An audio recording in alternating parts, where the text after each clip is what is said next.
Mais il faut bien reconnaître, hélas, à la différence de Hugo, que la République française se fit longtemps prier pour célébrer Aragon, l'un de ses plus grands écrivains, celui qui, aux heures tragiques de la Seconde Guerre mondiale, sut réinventer le chant de l'espoir et de l'honneur. Mais, comme dit le poète, à son heure vient toute chose. Aussi, comprendrez-vous mon émotion de voir enfin le poète de Paris accueilli et honoré par sa ville. Soyez-en remerciés, monsieur le maire, et avec vous le Conseil de Paris, et permettez que j'exprime dans le même mouvement ma reconnaissance aux amis d'Aragon et d'Elsa Triolet pour leur ténacité et leur courage. Mais, pour citer encore le poète, si j'aime, je crois à demain. Eh bien, demain c'est aujourd'hui, avec le printemps qui s'annonce et qui ne finira pas, je l'espère, de nous surprendre. J'ai, durant tout le temps que je connus Aragon, beaucoup marché avec lui dans Paris. Il n'y avait guère de quartier où ses pas me le portassent. Des Halles à Saint-Germain, de la gare de Lyon à la rue de Varennes, combien d'allers-retours certains soirs, d'Auteuil à l'Étoile, que sais-je encore. Mais Paris dans son cœur, je veux dire, l'île Saint-Louis, qui l'a mieux chanté que lui? Vous avez remarqué sans doute qu'ici la Seine dessine à la Brouville la lettre M. L'M veineux de la Seine, écrit Aragon. L'M du mot mort, certes, mais l'M par quoi commence le mot mémoire, l'M du mot amour. Et il est vrai qu'en ce lieu, à ce tournant solitaire, viennent chaque jour ou chaque nuit rêver ceux qui s'aiment. Je voudrais, avant de vous quitter, vous demander de ne pas oublier Elsa Triolet, la femme aimée entre toutes, certes, mais aussi l'écrivaine, comme l'on dit de nos jours, à laquelle il est temps de rendre hommage et de réparer l'injustice qu'elle subit depuis tant d'années. Écoutez le poète. Et le soir, plus tard, les amants, ici traînant entre les murs, mêleront Elsa ton murmure à l'éternité des serments. Je vous remercie.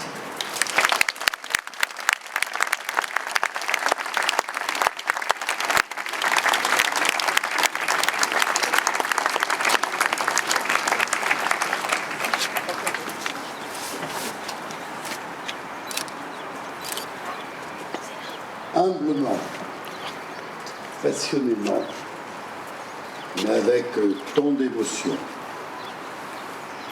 Modeste interprète provisoire d'une ville qui est si forte à travers le temps. Pour aujourd'hui, donner le nom d'Aragon à un lieu qui est déjà le sien. Bien sûr qu'on va écrire Place Aragon, mais il est déjà là. Nous sommes, avant même cette cérémonie, sur la place Aragon. Mieux que n'importe quel poète, n'importe quel écrivain, il a aimé passionnément Paris. J'ai plus écrit de toi, Paris, que de moi-même.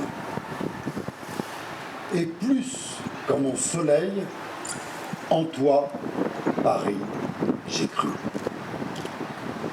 C'est unique, il n'y a que lui qui a exprimé cet amour de Paris.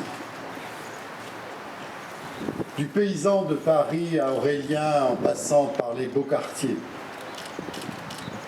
il est celui qui a dit les plus belles choses parce qu'il est celui qui a le plus aimé Paris. Ici, au pied de cet immeuble, nous avons en tête ce parcours de Bérénice décrivant Paris et son sang bleu, son cœur.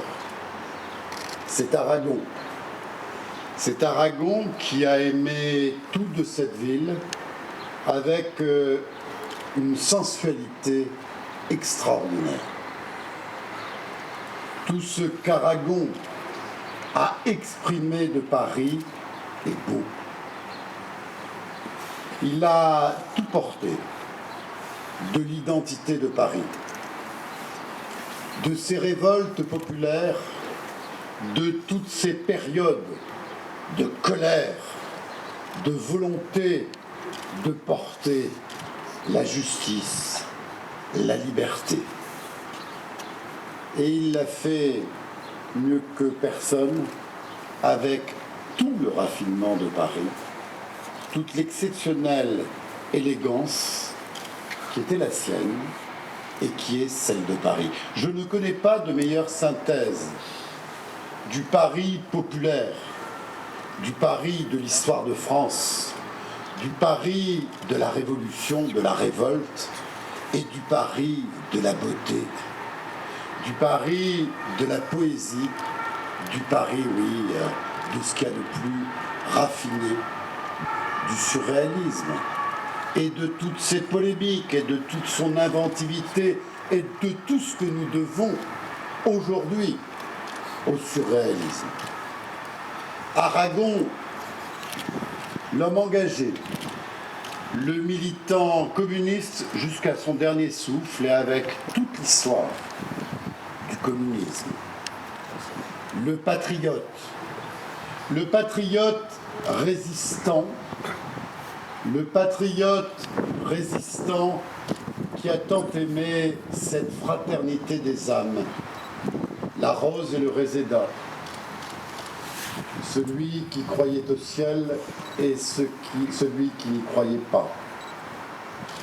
Je parlais à l'instant de la fraternité des hommes, de la fraternité des âmes. Aragon, l'amoureux de la France.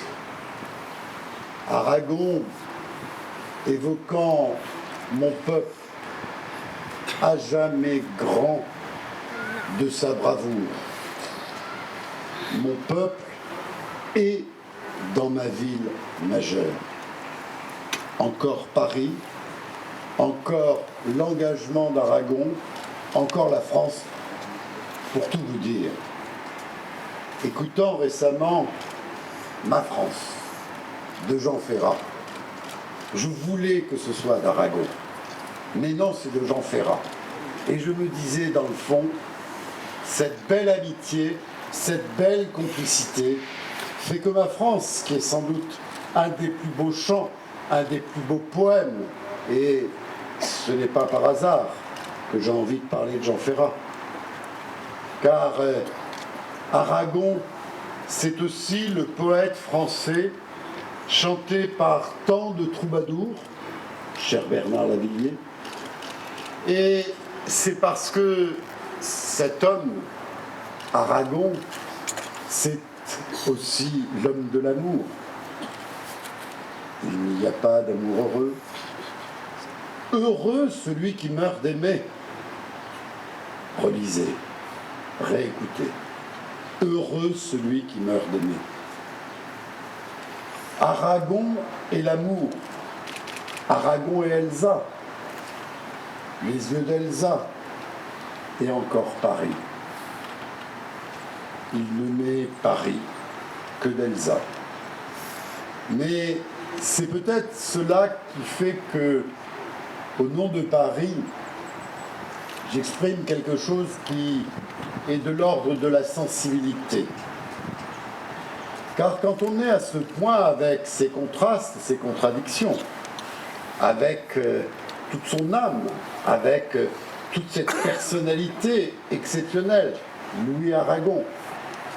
Quand on est à la fois le créateur de vers, le créateur d'une prose qui est capable de mettre autant d'idées, autant d'engagement, autant d'amour,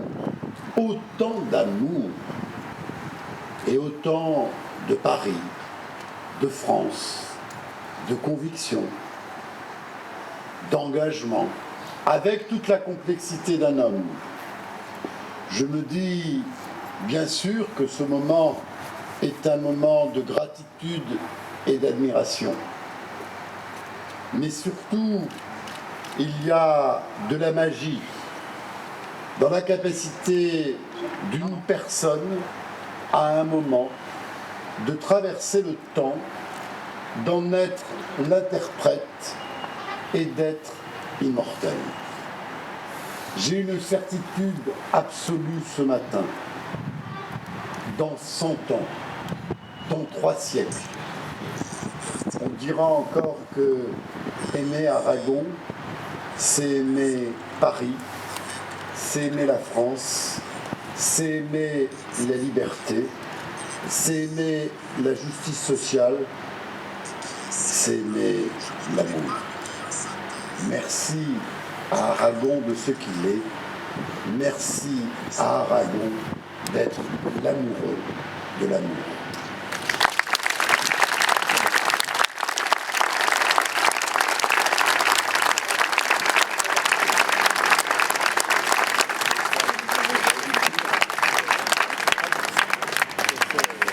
Je vais donner maintenant la parole à Philippe Cobert.